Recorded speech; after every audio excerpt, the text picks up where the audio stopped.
Salve, salve galera, beleza? Hoje o papo vai ser sobre esse monstro, esse animal chamado CACR11, beleza?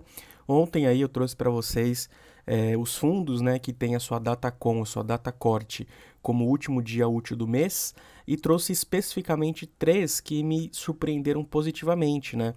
Um deles é o CACR11, que a gente vai bater um papo hoje um pouco mais a fundo, né, para entender mais as características deste fundo, o que faz ele pagar tão alto, né? Por que que ele consegue pagar rendimentos tão altos como ele vem pagando aí? Na verdade, não é nem de agora, né? Desde o seu IPO. Eu também trouxe aí no caso a consistência do Bari 11, né? Mesmo tendo uma parcela significativa de IGPM na sua carteira, ele manteve aí os 90 centavos que pagou aí nos últimos 3 meses, né? E eu também não podia deixar de fora o RPR, que pagou R$ 1,32, né? Foi um rendimento muito bom, muito positivo. Mas hoje o papo vai ser sobre este monstro chamado CACRI11 e eu quero trazer para vocês um review, uma atualização, né, sobre o que está rolando aqui com o portfólio desse fundo.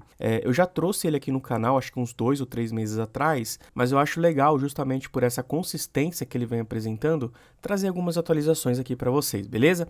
Então, de antemão, pessoal, se de alguma forma você gostar desse conteúdo, se você achar ele bacana, ele interessante, ele é agregador de conhecimento, considere deixar o seu like. Como a gente é um canal ainda bem pequeno, né, temos aí 3.000 inscritos, um like muitas vezes que você deixa impulsiona esse vídeo para que talvez 10, 20, 30% a mais do que a média das pessoas assistam. Então, para nós que somos um canal bem pequenininho, isso ajuda muito, tá? Eu ficaria muito grato se você fizesse isso, beleza? Bom, sem mais delongas então, vamos analisar aqui o nosso Cartesia Capital, tá? Lembrando, é claro, que este aqui é o relatório gerencial do mês anterior, né, no mês de março. Então, neste relatório aqui não vai ter os dados referentes ao rendimento de 1,51 pago, tá, pessoal? Até porque ele foi divulgado ontem, né, o rendimento. Então, o relatório deve sair aí na primeira quinzena do mês de maio, beleza? Então, vamos lá, vamos entender o que está acontecendo aqui com este fundo, né, que não é de agora que vem pagando excelentes dividendos. Antes, pessoal, vamos entender um pouco as características aqui dele, tá? Para quem ainda não conhece, ele tem uma taxa de 1% ao ano de administração e 20% de performance do que exceder 110% do CDI. Tá? Ele tem um PL ainda um pouco modesto, né, de 190 milhões aqui arredondando, ou seja, é um patrimônio ainda bem pequenininho, né? Isso por si só não significa muita coisa. A gente precisa justamente verificar onde esse valor está alocado, né? Ainda que fosse 1 milhão, 10 milhões, 100 milhões, independente do valor, o que importa é a qualidade do crédito que ele comprou, que ele possui no seu portfólio, e é isso que a gente vai verificar já já. O que chama muito a atenção aqui, né, é que o valor patrimonial dele está abaixo do valor de mercado, né, considerando aqui dia 31 de março. E realmente, pessoal, esse aqui é um dos poucos fundos imobiliários que até mesmo lá no período de deflação, setembro, outubro, novembro de 2022, ele continuou sendo negociado aí ou no seu preço justo ou até mesmo acima do seu VP, como é o caso hoje, tá? Então isso aqui chama bastante atenção porque muitos fundos de papel sofreram demais, né, nesse período de juros altos, de deflação, e esse fundo aqui especificamente o mercado vem precificando ele bem próximo do seu VP, o que é muito positivo, né? O mercado enxerga com muito bons olhos o que esse fundo, o que essa gestão vem realizando, tá? Isso aqui é interessante de destacar. Aqui ele vai comentar um pouquinho do cenário local e internacional, tá? Vou pular essa parte porque ele vai dar um panorama geral aí de como anda o cenário financeiro macro e micro, beleza? Aí, pessoal, antes de continuar com a ordem aqui do relatório gerencial, eu gostaria de mostrar, né, para vocês um pouco das características desse fundo aqui, né? No que ele investe, quais são os CRIs que ele possui, os ativos que fazem parte do portfólio dele, né? Então vamos lá. O CACR11, galera, olha só que interessante, é um fundo que não investe em outros fundos, tá? Ele tem 0% alocado em outros fundos imobiliários. Isso faz com que o potencial de receitas dele acabe ficando um pouco maior do que os seus pares. Isso porque ele possui 96% do seu patrimônio alocados em CRIs. Isso aqui é maravilhoso, né? Eu particularmente acho isso aqui excepcional.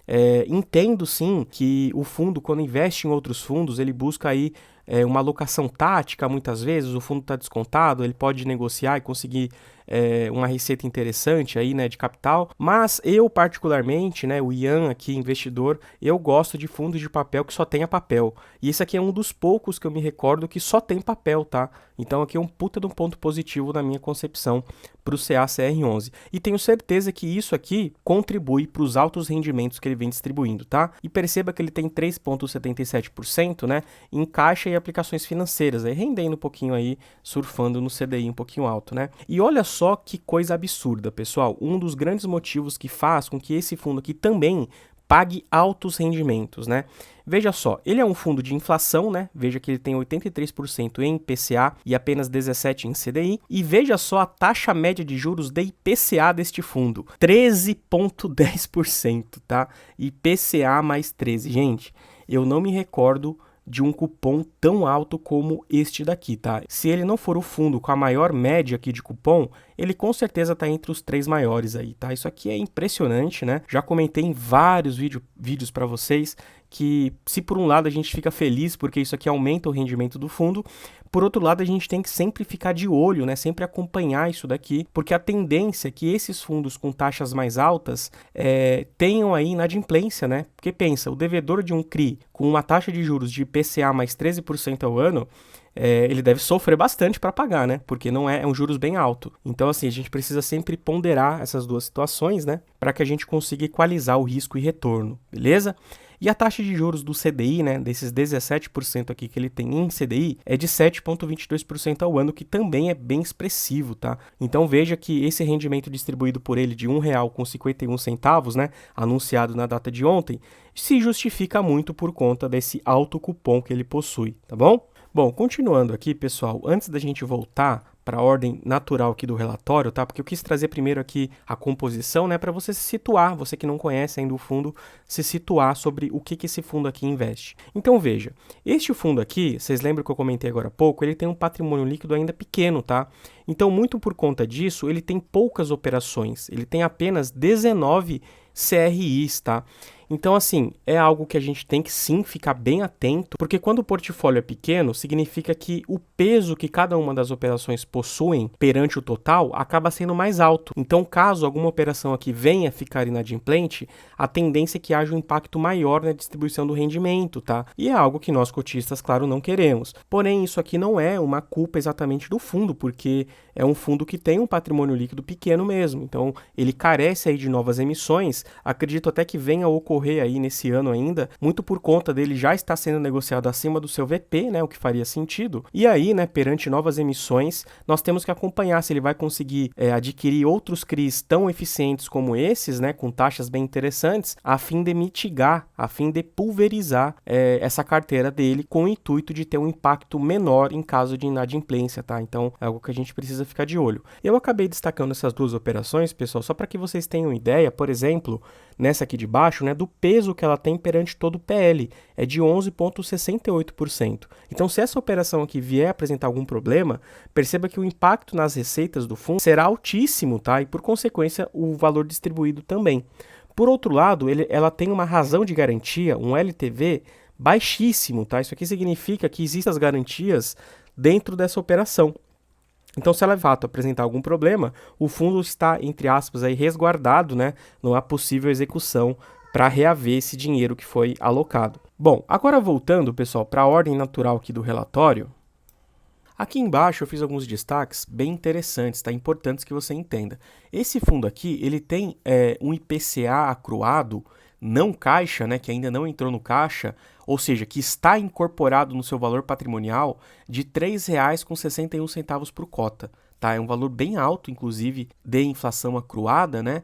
E assim, o fundo tem, a gente vai ver mais aqui embaixo, ele tem tentado realizar operações aí no mercado secundário para destravar um pouco esse valor aqui acruado, né? Inclusive, ele até destaca que se a gente for descontar do valor patrimonial esse IPCA acruado, a relação preço sobre valor patrimonial seria de 104,28%, Ou seja, seria de um ágio de 4,28, tá? Isso aqui considerando as informações de 31 de março.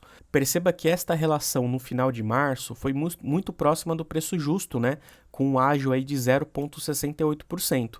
Mas se a gente reduzir o valor do VP, né, o valor desse denominador aqui, que seria justamente esse IPCA acruado, nós teríamos aí uma relação ainda mais cara, né? Ele estaria sendo negociado mais acima ainda do seu VP. Isso aqui é bem interessante de destacar, tá? Ele vai falar mais um pouquinho aqui sobre a expansão da base acionária, mas a gente vai ver um gráfico mais embaixo ali que é bem legal, tá? Aqui eu destaquei um pouquinho das amortizações ocorridas no mês de março, que visaram justamente reduzir a inflação acruada, né? Que foi o que a gente acabou de comentar. Então tiveram várias operações nesse sentido e também algumas operações de vendas, né? De papéis que ele possuía aí no seu portfólio. Então, achei legal destacar isso daqui e reitero, né, pessoal, vocês sabem que eu sempre comento sobre isso aqui no vídeo, a importância de você, investidor, baixar este relatório gerencial e ler cada uma das linhas, cada uma das informações que a gestão disponibiliza. Afinal, é o seu dinheiro que está entrando aqui no fundo, tá? Então, é muito importante que você entenda onde você está alocando o seu dinheiro, o seu patrimônio, para que você não tenha surpresas injáveis aí no futuro, beleza? Aqui embaixo, ele vai comentar um pouquinho dos critérios de análise e seleção dos CRIs que compõem o portfólio do CACRI 11, tá? Então eu destaquei alguns aqui, né? Por exemplo, a saúde financeira, o financiamento integral, a expertise / histórico do incorporador, ou seja, do devedor aqui no caso, né? A liquidez do imóvel, histórico de vendas e carteira de recebíveis. Então veja que existem vários fatores, né? Uma seleção multifator aí que a gestão realiza para poder selecionar os seus ativos, tá? Isso aqui é bem legal. Não vou ler tudo isso aqui com vocês, né? Porque senão o vídeo ficaria aí com mais de 20 minutos, mas é interessante saber que existe sim esses fatores de seleção, beleza? Já aqui embaixo, a gente percebe justamente aquele gráfico de expansão da base acionária que eu comentei anteriormente, né? Então veja como a base acionária, como o número de cotistas deste fundo aqui cresceu de forma acentuada aí nos últimos 12 meses, né? Então, por exemplo, aqui em março de 2022, haviam 4.128 cotistas. Em março de 2023, esse número pulou para 9.281, ou seja, foi mais de 100% de acréscimo, tá, na base em questão de 12 meses. Isso aqui realmente é impressionante. E eu destaquei também esses 3 meses aqui no meio, né, de setembro, outubro e novembro, que foram os meses de deflação, tá?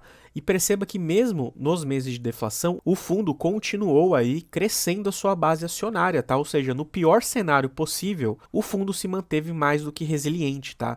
Isso daqui demonstra que o mercado esteve, né, durante esse período e, na verdade, continua até hoje muito otimista em relação ao fundo. Isso aqui me chamou bastante atenção. Bom, agora entrando um pouquinho nos resultados do fundo, né, aqui no mês de março, ele destaca 2 DREs, pessoal, né? Então, primeiro ele traz aqui o do mês de março, propriamente dito, né?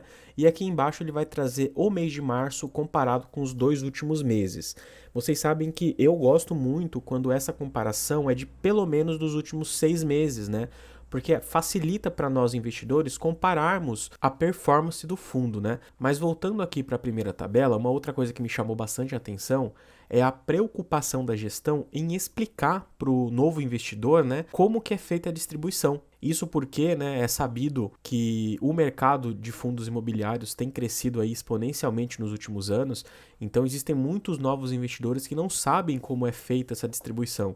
Então eu achei legal a gestão dar esse destaque aqui, explicar o que é o regime de caixa, o regime de competência, como que é feita essa distribuição, né? Então, isso aqui é bem legal, bem didático, tá? Para quem está começando agora e quer entender, tá? Então, ponto positivo aqui. E aqui embaixo, a gestão comenta um pouco sobre a taxa de performance que foi paga aqui no mês de março, né? No valor de R$200 mil, referente ao segundo semestre de 2022, tá? O valor integral dessa taxa de performance referente ao segundo semestre é de R$634 mil, tá? Então foi pago parcialmente ainda 200 mil e ainda falta aí mais ou menos mais 2 parcelas deste mesmo valor, tá? O que deve ser pago aí nos próximos meses, beleza?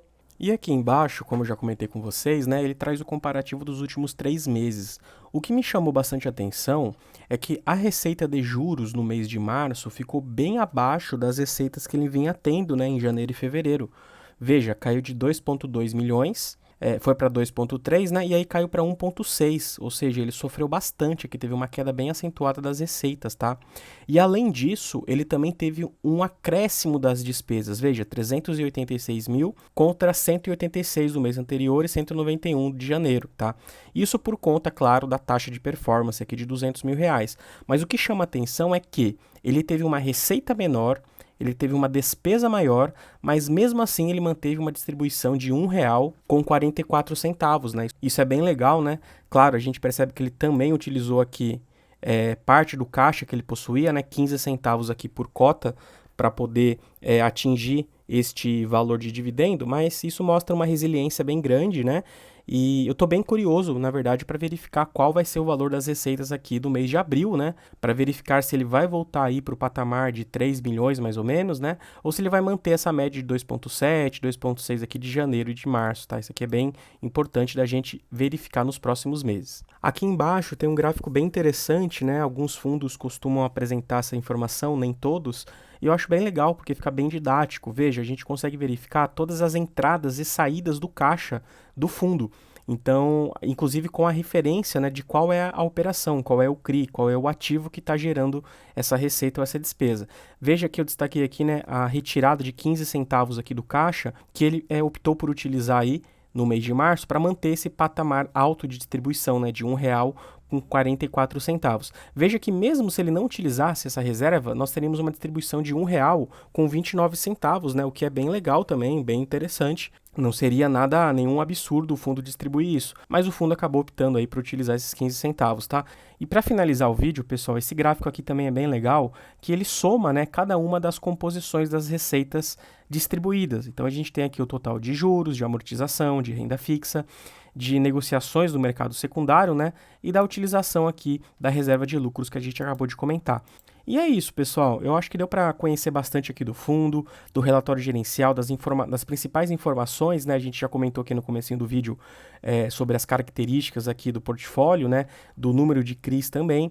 E eu acho que basicamente é isso, tá? Mas aqui embaixo ele vai destacar operação por operação. Eu estou bem feliz com o rendimento anunciado, R$ 1,51 é uma pancada aí que todos os cotistas desse fundo aqui devem estar muito felizes, né? E agora o que nos resta é aguardar o relatório de abril para a gente verificar aí o que ajudou nessa distribuição um pouco mais alavancada, né? Talvez ele tenha utilizado um pouco da reserva de caixa também, não sei. A gente vai ter que aguardar para verificar, beleza? Gente, muito obrigado, valeu!